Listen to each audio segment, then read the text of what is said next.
Hello friends, دس از می فہیم اور آپ دیکھ رہے ہیں انیوژل انسائٹس۔ اگر ہم کوئی بھی وار دیکھتے ہیں تو ایک وار بلڈی میسی ہوتی ہے۔ وار کے سب سے ڈسکسنگ پارٹ وہ ہوتا ہے جس کے بارے میں ہمیں پتہ بھی نہیں چلتا۔ پریزنرز کے ساتھ جو کچھ ہوتا ہے وہ سیکرٹس ہی رہ جاتے ہیں۔ جب ان میں سے کوئی سیکرٹ باہر آتا ہے تو لوگوں کے ہوش اڑ جاتے ہیں۔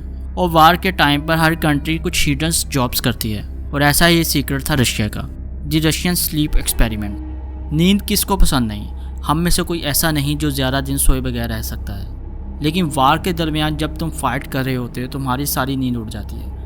وار کے وقت سولجرز دن رات لڑتے رہتے ہیں، کچھ دنوں کے بعد انہیں ریسٹ کرنا پڑتا ہے، لیکن اسی ایفیشنسی کو بڑھانے کے لیے رشینز کے دماغ میں ایک سوال آیا کہ ہم اپنے سولجرز کو کتنے دن تک جگا کے رکھ سکتے ہیں، وہ لڑنے کے لیے کتنے کیپیبل رہ سکتے ہیں۔ اس سوال کا جواب ڈھونڈنے کے لیے رشینز نے ایک ایکسپیریمنٹ پلان کیا۔ رشین کی ڈیمانڈ تھی کہ ہمیں ایسے سبجیکٹ لا کر دیے جائیں جنہیں ہم سیل میں بند کر سکیں اور ان پر ایکسپیریمنٹ کر سکیں۔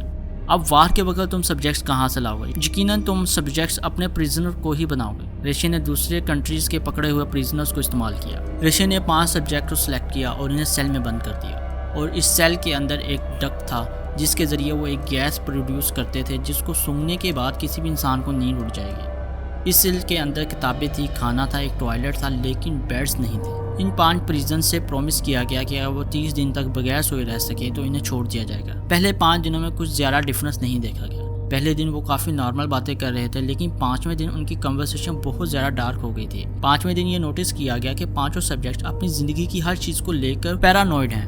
ان کی باتیں کافی زیادہ ڈسٹربنگ ہوتی جا رہی تھیں، لیکن 5ویں دن کے آخر میں ان سب نے ایک دوسرے کے ساتھ بات کرنا بھی بند کر دیا تھا۔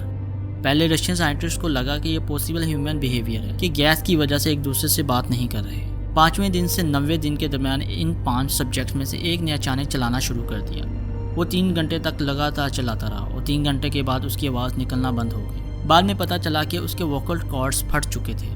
اس دن کے 3 دن بعد دوسرے سبجیکٹ نے بھی چلانا شروع کر دیا۔ وہ بھی اتنی زیادہ انٹینسٹی پر چلایا کہ اس کے بھی ووکل کارڈز ڈیمیج ہو گئے۔ سائنٹسٹ بار بار مائکرو فون کو چیک کر رہے تھے۔ ایک ریسرچر نے سیل میں اناؤنس کیا کہ ہم چیمبر کے اندر آ رہے ہیں، اگر کوئی بھی ایکٹیویٹی کی تو اسے اسی وقت مار دیں گے، ہم بس مائکرو فون ٹھیک کریں گے اور چلے جائیں گے۔ اگر وہ یہ بات مان لیں تو فوراً چھوڑ دیا جائے گا۔ لیکن ایک سبجیکٹ نے مائکرو فون میں کہا کہ ہمیں یہیں رہنا ہے۔ یہ ایک ہڈن پروجیکٹ تھا، لیکن انہیں اناؤنس کیا گیا کہ اس ایکسپیریمنٹ کو بند کیا جائے اور انہیں چھوڑ دیا جائے۔ اس آرڈر کے بعد انہوں نے اس کو چھوڑ دیا۔ انہوں نے گیس بند کر دی۔ اسی وقت سب چلانے لگے کہ گیس آن کرو، ہم اس کے بغیر نہیں رہ سکتے۔ وہ اس گیس سے ایڈکٹ ہو چکے تھے۔ جب ان کی اس ڈیمانڈ کو پورا نہیں کیا گیا تو 4 سبجیکٹ زور سے چلانے لگے، اور ایک ایسا لگ رہا تھا کہ جیسے وہ مر چکا ہو، اور اس نے کوئی حرکت نہیں کی۔ لیکن بعد میں دیکھا گیا کہ انہوں نے 5 دنوں سے نہ ہی کچھ کھایا اور نہ ہی کچھ پیا۔ جب ان 4 سبجیکٹ کو ایگزامن کیا گیا تو پتہ چلا کہ ان کی سکن اور مسلز کے بہت سے پارٹس پھٹے ہوئے ہیں۔ انہوں نے خود کی سکن اور مسلز کو چیر رکھا تھا، اور اپنی سکنز اور مسل کو اپنے بونز سے الگ کر رہے تھے۔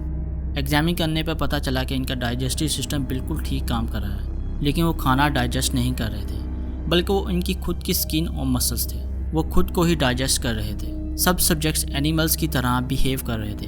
ان میں سے ایک سبجیکٹ کو ہاسپٹل لے جایا گیا کیونکہ اس کے آرگنز ریپلیس نہ کیے گئے تو وہ مر جاتا۔ اس نے کہا کہ اسے بغیر بے ہوش کیے ہی اس کی سرجری کی جائے۔ سرجری کرنا بہت ہی زیادہ مشکل تھا کیونکہ وہ سرجری کے وقت بہت زیادہ ہنس رہا تھا۔ وہ لگاتار اسی گیس کی ڈیمانڈ کر رہے تھے۔ جب میں نے یہ سٹوری پڑھی تو میرے رونگٹے کھڑے ہو گئے تھے۔ اس وقت جو جنرل تھا اس نے فیصلہ کیا کہ ان کو دوبارہ چیمبر میں ڈالا جائے اور ان کے ساتھ 3 ریسرچرز اور 3 سائنٹسٹ کو بھی ڈالا جائے۔ اس وقت ایک سائنٹسٹ نے ان جنرلز کو گولی مار دی۔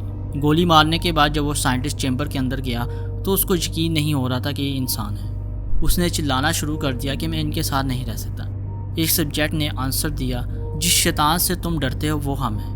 یہ سنتے ہی سائنٹسٹ نے اس سبجیکٹ کو بھی گولی مار دی۔ جب اس کو گولی ماری گئی تو اس کے آخری الفاظ تھے فائنلی وی آر فری، مطلب کہ اس نے آخری الفاظ میں بھی یہی کہا کہ آخرکار ہم آزاد ہو گئے۔